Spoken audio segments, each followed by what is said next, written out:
Recently released health insurance competency trends on insurance forums show worrisome positions of understanding.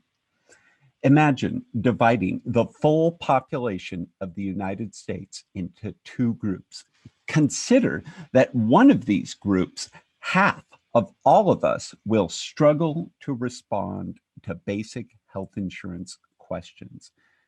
They have anxiety, they are easily confused, and they do not know how to get treatment or how to pay for it. Lots of times people have health insurance, but they just don't know how to use it. Let's have a what if could be moment here for all these people who are reaching for healthcare but are only finding the tiger's tail.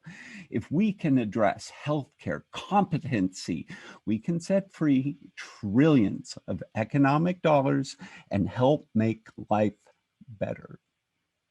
Inspired, my health insurance agency founding entrepreneurial friend, Quincy McAlpine, who built a business helping those who are looking for health insurance and have questions, he commits, you won't go to voicemail. I founded this for you. I'd like to commit to improving healthcare literacy right now, and I invite you to do this with us. Quincy McAlpine is returning to help guide health insurance competency. Also, there is a healthcare IQ test that you can take and that you can share with your friends and get a healthcare IQ certification badge for free. We are going to help you with the answers. Now, allow me to introduce Quincy McAlpine back to Voices in Healthcare. Question on employers versus marketplace insurance. I mean, I see like employer provided health insurance as a giant bubble that with marketplace healthcare, there's been this harpoon that went into it. And now it's slowly leaking, getting smaller. Now, what I think is interesting about that is employers get a lot of perks to pick a new healthcare plan every year. Sure. Do those perks go down to the employees, Right. or what's better? Typically what it is you're going to get that employer to make choices for the higher echelon of employees, meaning management and ownership. They're going to be picking the plans, designing those plans for those guys, and not really looking at the cost, because guess what? You got an employer plan, money's coming out of your check every week or every month. You know what I mean? So you're not in control of that. As those rates go up or those plans go up and it gets more expensive, you can't say, hey, I gotta lower my costs. If you're not shopping, they're shopping for you. You're not shopping for you. You know, you're paying up for all that healthcare, but the benefit is going to, like you said, not the person. You're not getting the right health insurance for your situation. No. You're getting the right health insurance for the situation of the owners of the company. Correct. I think that's causal of this shift. It's like, well, hey, look, I could, out of all these different plans, I could get the perfect one for my and my family's conditions. So, and guess what? There's times where employer plans make sense. Right. Your income's too high for the marketplace. You're getting a half pay through the employer. The employer's paying half your insurance. Guess what? It makes sense sometimes, and I'll let people know that. You know, but there's more times than not that they just think they're locked in to a plan that their employers designed for them, and they're not locked in. So there's something that feels good about being an employer and offering health insurance too. Of course. To some degree for your employees. Definitely. No, there is. I mean, I don't mean to talk down, but there is a shift happening. And there definitely is. And the employers, I think, are getting more and more interested in contract employment versus employer contract, employment. So that means they don't have to pay for that health insurance. Those people have to find a plan, and that's where we're here for them. Last downturn in the economy, I mean, everybody, it's like, hey, I just got laid off. I want to start my own venture, but I need health insurance. And definitely, there it is. That was a big situation when COVID hit, because so many people got laid off. So we scooped a lot of people out of the employer world, their employer health insurance, How do you think it comes down to the individuals and families? How are they deciding where they're going to buy like a marketplace plan or the employer plan? How are they deciding what's right for their situation? Well, typically, right out of the gate, I think a lot of families, individuals are looking at usage, what type of plan, what type of health conditions they might have. They've got to make sure that that plan is usable for them. It's going to fit the bill. It's going to have the right benefits, doctor scripts, hospital for their needs medically. Obviously, unfortunately, that pricing comes into play, and depending on their situation, those plans that they want might not be the plans that they can afford. So they have to blend those two and find the right plan. Obviously, the people that have, a little bit better health have a little bit more options away from the marketplace.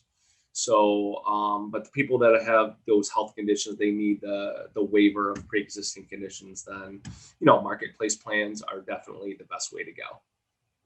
I see too the trend of what's happening is I see that these marketplace plans are getting more diverse. There's more, hospital-based plans where they're not so over the top comprehensive. So that makes sense for a young 26-year-old person to get a plan like that because they're really not using it. They don't need a Cadillac plan. They just need something that's going to protect them. A lot of health plan providers come up with new benefits every year.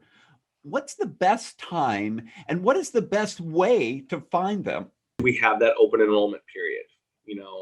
That is the one time a year that you're able to find these plans and sign up for these plans without any waiting periods, without any pre-existing conditions. And all the companies are releasing their newest and latest plans out there based on the trends. So that's really the best time to be shopping for medical plans. There are situations that happen during the course of the year, special enrollment events, a God forbid death in the family, a marriage, a child being born. Those things happen, and you're able to jump into the marketplace on an off enrollment period and get a quality health plan. What kinds of benefits do you see these plan providers developing? Something that's, going to be really effective in making people, healthy for the long run. Yeah, the good thing about the ACA marketplace is what happened when they did roll this out. They made sure that preventative care was a very big focal point. So you can go in no matter what plan you have, whether it's high deductible, low cost, or low deductible, high benefit, whichever way how you build your plan, rich benefits or something a little more cost effective, you're going to get that preventative care and you're going to get it 100% covered without any deductibles or copays. Smart move.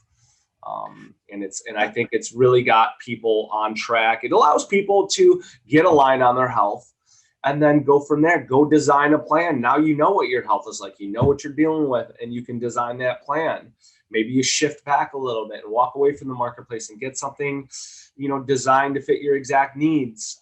Or you jump in there and you really wrap yourself up in a blanket with a high benefit plan. I think it's transformative what you mentioned of as we shift to more direct to consumer healthcare, what's embedded in that is more preventative healthcare that I think is going to have an incredible net impact on our economy. And you raised a good point on that. Definitely helps, really control the cost of medical, stops the flow of emergency care and people going to, the hospital or emergency visit, for non-emergency situations because they don't have a plan that will allow them to get a physical or just a regular doctor's visit. Somebody is having a life event, like a job status change or the birth of a new child. What's the window of change that's allowed under these marketplace, Obamacare, Good question. Good question. Yep. Typically, that's very important. A lot of people don't know that they can jump in. They don't know what their options are as far as when that happens. They've got 60 days. So they got 60 days from the time of a life event to, change the plan add somebody on, take somebody off, whatever that might be. So you're able to make those changes, and you've got a decent amount of time, which is 60 days, to do that. Hopefully, now that we're talking, people will be more aware of that. And obviously, your agent should make you aware of that. And it's good to, talk to a professional and get those dates down. Get what your options are, the windows of time that you can utilize those changes. Point that you're aware of. I mean, we're still seeing these high percentages of misperceptions of how health insurance works. So knowing that there's a 60-day window around these critical life events is a strategic. Marketplace is currently open until May 15th, 2021. Aside from having these pre-existing condition-friendly plans available for sign-up, there are other kinds of benefits individuals and families who are looking for health insurance should shop for. Something like teledoc or remote doctor access as an example of benefits that are available on these plans.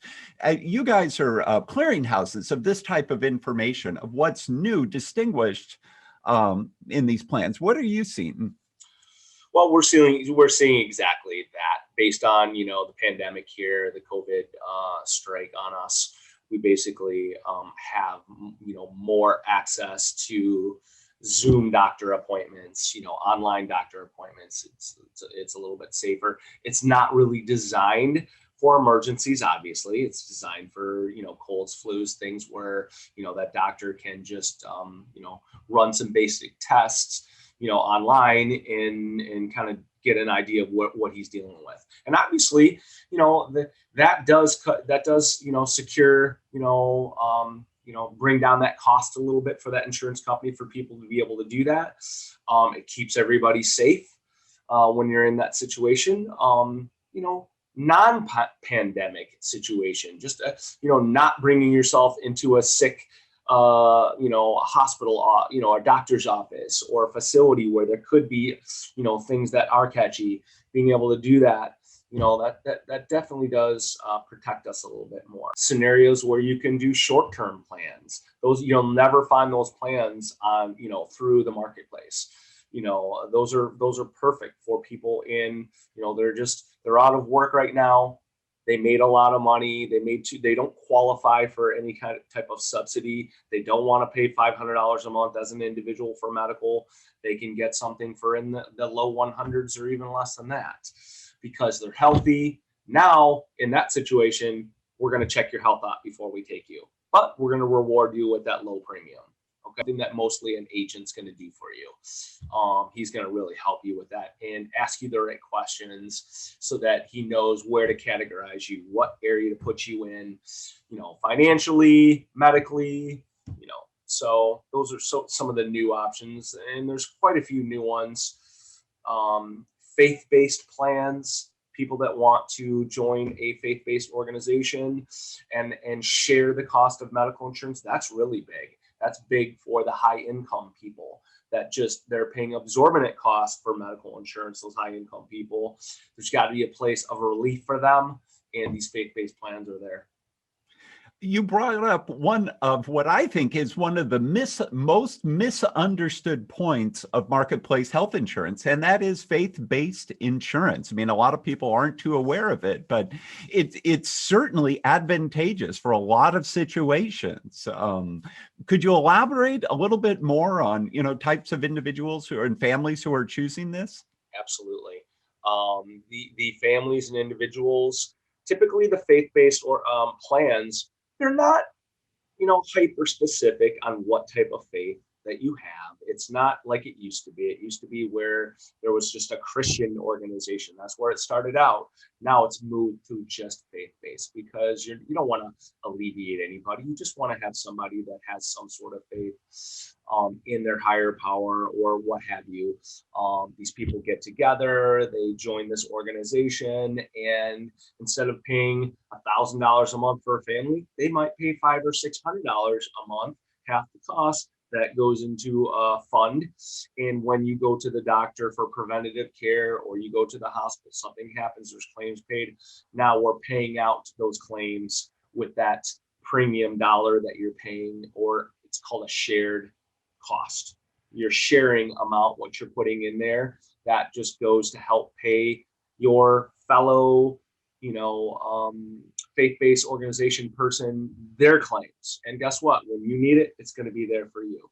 So it really is for the higher income people that don't qualify for any type of subsidies through the government. They're not getting any assistance. They make too much money. They've got a good sized family, and marketplace is just too expensive for them. That's another great point. It's that, mixed into this marketplace mixture of health insurance, we now have belief systems that augment health insurance. And it's good that government is allowing that. They're keeping that, the separations there, church and state, and they're allowing these faith-based organizations to get out there and protect their members without getting involved. And so I like that. I think that's fair. And it's really necessary, because a lot of those people would not pay the amount of money that would be quoted to them through the marketplace. They would just go without health insurance altogether. And that would be risky. And that's hard on the economy as well. Certainly a short-term plan would be a better option than going out. It definitely would be, but not everybody qualifies. The faith-based plans are good because they'll take you with your pre-existing conditions. They'll just have a little bit of a waiting period before they will pay for those services. So it's great for people, because on a short-term plan, you sign up, you've got a pre-existing, they might not take you at all. So they might just flat out reject you. So these faith-based plans are accepting everyone with their pre-existing conditions. They just have a smaller waiting period for those conditions to be covered, which is, I think, fair. That's great. Bring your pre-existing conditions in. Absolutely. We're not gonna reject you for that. So. That's powerful. Mm-hmm. When someone needs healthcare, whether it's for preemptive or responsive, what's the best way to ensure consumers can use the health insurance they have already purchased? So what's really good is, when you're designing that plan, is to find out, you want to use that plan. You want to be able to use it, obviously. And what's not done a lot of time when you're looking at a quote, you're talking to somebody at the marketplace. They're not finding out your situation locally. They're not not necessarily asking what doctors you go to, what hospitals and facilities you go to, what type of medications you're on. Those are all really important. If those things aren't being discussed with you, they need to be. Because you'll sign up for a plan and it will look beautiful, and it's really just a contract on a piece of paper and no good if you can't use it. It might have no deductible. It might have super low copays. It might look, like I said, beautiful on paper, but if your doctor doesn't accept it and it's not usable locally to your facilities, it's not really going to help you. You're not going to be able to use it and access those benefits. So it's really good to check out, your doctors. Make sure your doctors are in the network. Make sure that, the medications that you're taking are covered. Know those micro details. It's important. And if that person doesn't know the answers to those questions, find somebody who does. Because that's the first thing that we do here at MI Health Quotes, is we ask those questions. We ask how the health is. We give them a good profile. Find out what their income is, see if they get a discount through the marketplace. We find out what doctors they are seeing. We find out the medications that they're taking, so we can really help them zero in on that plan to fit their need and their budget. You brought up some really good points on plan design, and I think that's a good transition to this next segment, where we're going to recap 5 key health insurance terms people should really know. And I think this is going to aid them in designing their plans by increasing their healthcare IQ. For instance, what is a healthcare premium? Okay, so a healthcare premium is your contribution monthly. That's your monthly dollar amount that you're paying to ensure that you or your family is insured every month. What's a deductible? Your deductible is what you normally would pay in a hospital situation. Okay, sometimes it applies to the doctor's office for certain testing, but it's your front end, what you're going to pay at that hospital or a doctor's facility. Okay, it's not necessarily your maximum out of pocket, and we'll get to that next. How about a copayment? A copayment would be what you would pay at the doctor's office, a $20, $30, $40 copay at the doctor. Instead of meeting a deductible at the doctor, they're making it easier for you these days. They're giving you a copay at the doctor. They're not making it all towards your deductible, which means you would basically pay all of it, until you meet that full deductible, and then everything would be covered. They're giving you a break. They're giving you a short dollar amount that allows you to get into that doctor and see that doctor without breaking the bank for you. What is coinsurance? Coinsurance is what really between your deductible and your coinsurance is what equals your maximum out of pocket. So your deductible, let's say your deductible is $3,000, at the hospital. You might have another 80-20, meaning you pay another 20% until you reach your maximum out of pocket.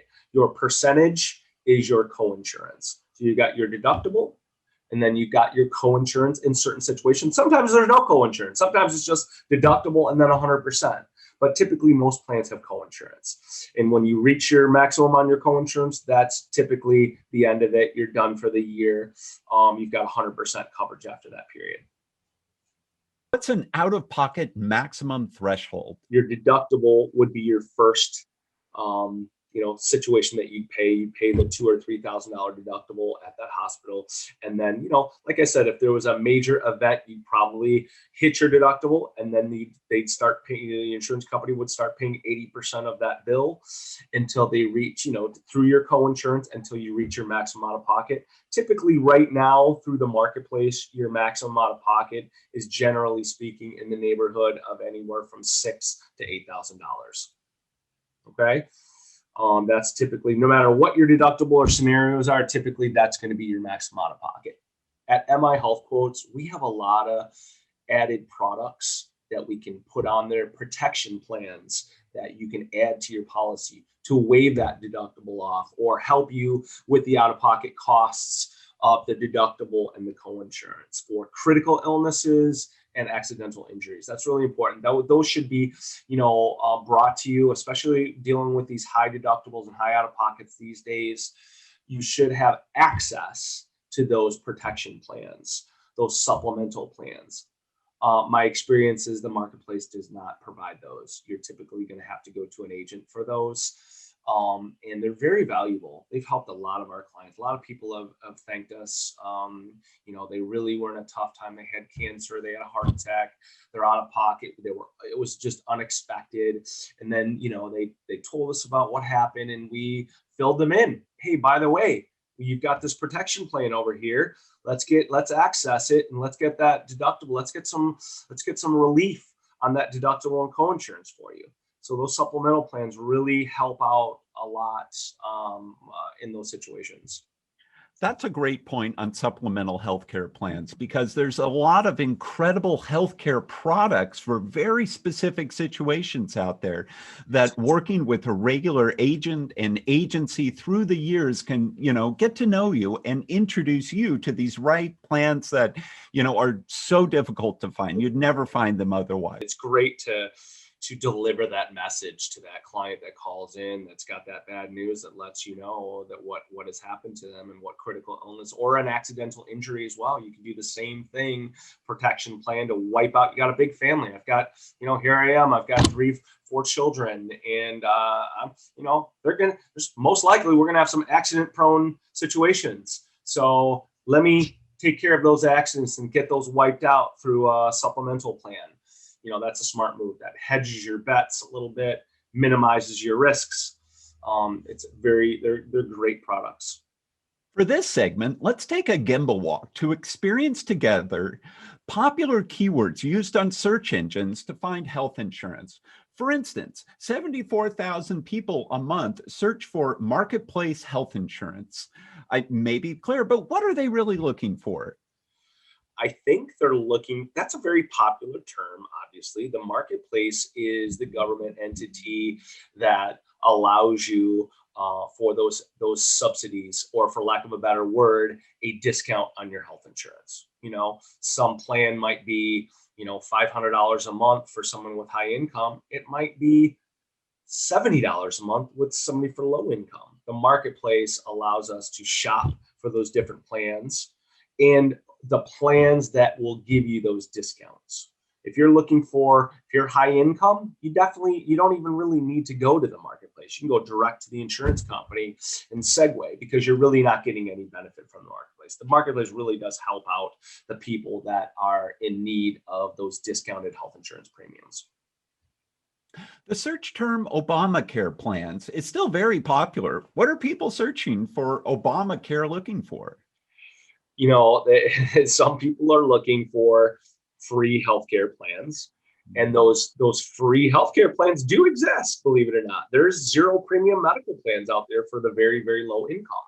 And like I said, it's really nice to be able to do that. It's great to be able to, you know, take somebody and put them on a zero premium medical plan. Typically, those zero premium medical plans have high deductibles because that's why they're low, but they're giving you protection. They're giving you a doc copay. They're giving you a prescription copay. They're giving you preventative care, without that deductible applying. And if it's a zero premium, maybe add a supplemental on top of that to waive off that high deductible. And now you're looking pretty good in that situation. So Obamacare people are typically, like I said, they're looking for free health care, or they're looking for a utopia type health plan, a discounted rate. That's what we find.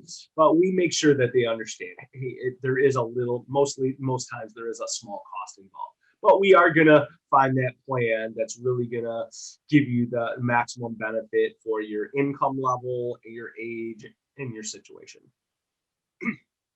Healthcare plans and prices is another popular phrase. What's the fastest way to find plans and prices? I think, honestly, you can get a base level when you're shopping online. You can kind of get an idea. But what I've found is the more people I talk to, the more I find when you go online and look for a health plan, you get shifted right away to high cost, short-term medical, high commission products.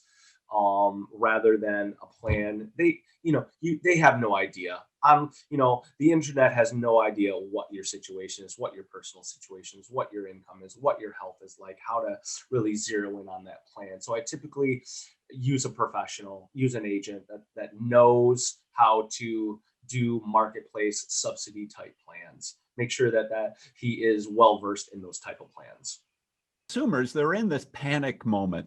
They have healthcare anxiety where they're getting almost fleeced in their first healthcare choices, but they see a link to a phone number as they're holding their phone. They can initiate a call with an expert who can really help them look through and find the right plans for their situation. You really want someone that's going to ask you those probing questions. If you're talking to somebody and they're quoting you within 30 seconds to a minute, be aware, ask those questions yourself. We've talked about some of the things that are important as far as, medical conditions, prescriptions, doctors, make sure those are out there for that agent. If he doesn't ask those questions, bring them up. Ask them if my medical is going to be covered. Ask them if my doctor's in the network. Ask them if their local facilities are going to take my coverage. Those questions should be really asked. So we want to, you just want to make sure that person you're talking to is doing due diligence for you. Sometimes people are looking for a tax form. What's the best way for them to go find it? Absolutely. So if you have them, in our office at MI Health, we manage those accounts for our clients. We go in there, they just call us. We go into their account, we hit 1095, which is a typical tax form that people are asking for.